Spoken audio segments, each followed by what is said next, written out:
Google says continuing talks with authorities in China, adding it is hoping that China can provide some answers about a sophisticated hack attack or allegations thereof. Steve actually managed to nail down an insider's look at the whole China-Google détente and joins us from the Chinese capital. Steve, you know, this week who really made headlines, it was plastered all over the Chinese press, and that was Bill Gates of our hometown, Seattle, Washington, who comes out swinging in favor of China with some criticism for Google and the posturing as it pertains to the PRC that they've been taking. Yeah, that's right. The Chinese media machine has really cranked it into overdrive. Lots of editorials, of course, blasting Hillary Clinton, the U.S. Secretary of State's comments in her internet speech last week, saying that this should not be made into a bilateral trade issue. But it has kind of taken a life of its own, this issue. And as you mentioned there, you know, Google is seeking answers from the Chinese on this high-profile hack attack. Well, Google users here in China, they want answers too, Bernie. More than 2 weeks after the company said it would stop censoring its local website, that's the .cn website in local language content, and it actually might cease operations here in China.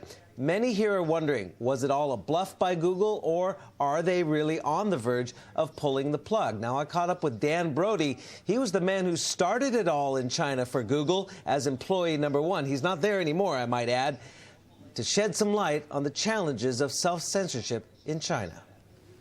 Dan Brody launched Google.cn despite what he says were reservations within the ranks of abiding by China's censorship laws. There's always parts of the company that never felt totally comfortable with it. It definitely did go against certain sort of core values. The thinking at Google 5 years ago when they launched the local site was that it was probably better to provide some information to the Chinese than none at all. But Dan Brody says the decision to stop censoring its local content probably goes much deeper than that. He says a host of local regulations prevent Google from fully integrating its products, and that the high-profile hack attack, he says, may simply have been a public justification for shutting down its local site. There was a whole host of small products that would be launched globally and be so cool, and everybody would get all excited about them because they had all these great functionalities. And then we would try to port them to the China site, and they would have to be eviscerated. At a certain point, this was sort of like, that's it. We've had enough. We made a good faith effort. It's not working out. We're going to stop doing this. Brody now runs a Chinese social networking site and browser. But unlike Facebook, which is blocked in China, 360chuan.com must self-censor. Some say Google must continue to do the same if it plans to remain in China, as the government here maintains its internet policies are within Chinese law and that it had no role in the hack attacks.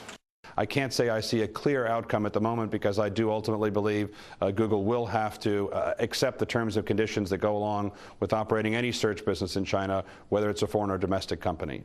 It's a continual sort of very vague and slightly Orwellian sense of information management, where they don't tell you exactly what you need to watch out for. You just have to watch out yourself.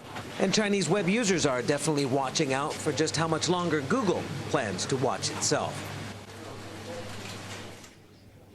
And Bernie Brody says he doesn't buy the theory or argument that Google is threatening to pull out of China because of business failures here.